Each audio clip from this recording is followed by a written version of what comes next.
হরি ওম। জয় গুরু। আমাদের প্রাণের ঠাকুর শ্রী শ্রী স্বামী স্বরূপানন্দ পরমহংসদেবের অমৃতসম উপদেশ বাণী পবিত্র ধৃতং প্রেমনা গ্রন্থের ৩৫তম খণ্ড হইতে পাঠ। পত্র সংখ্যা ৫।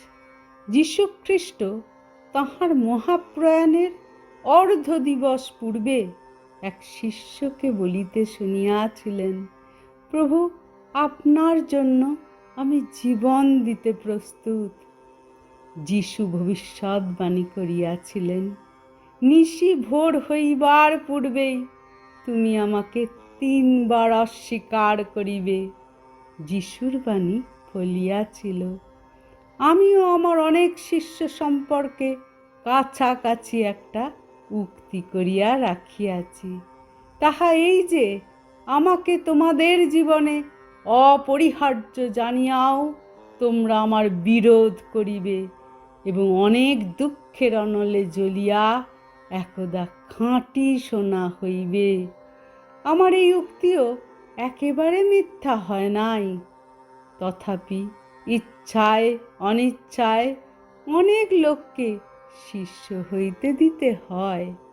কি জানি, মলমূত্রের গামলা ঘাঁটিতে ঘাঁটিতে যদি নিষ্কলঙ্ক কাঞ্চন সমগ্র জীবনে মাত্র একটিও পাইয়া যাই।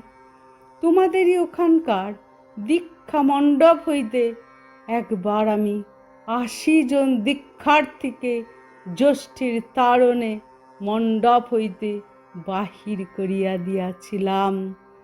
এই দৃশ্য তোমাদের ভুলিয়া যাইবার মতন নহে।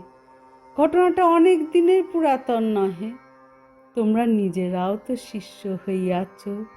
তারপরে পুত্র কন্যাদিগকে দীক্ষা মণ্ডপে প্রেরণ তোমাদের পক্ষে অস্বাভাবিক বা অন্যায় নহে, বরং ইহাই স্বাভাবিক এবং সঙ্গত। কিন্তু দীক্ষা নিয়া তোমরা নিজেরা সত্য সত্য কি পাইলে বা কি হইলে, তাহা তোমাদের পুত্র কন্যাদের অন্তরে অনুপ্রবিষ্ট করিয়া দিতে পারো নাই। ফলে এই সকল হুজুগে কাণ্ড ঘটিতে পারিতেছে। তোমরা নিজ নিজ পুত্র কন্যাদিগকে ভালোভাবে গড়িয়া নিবার দায়িত্ব দ্রুত গ্রহণ করো। হরি ওম। জয় গুরু।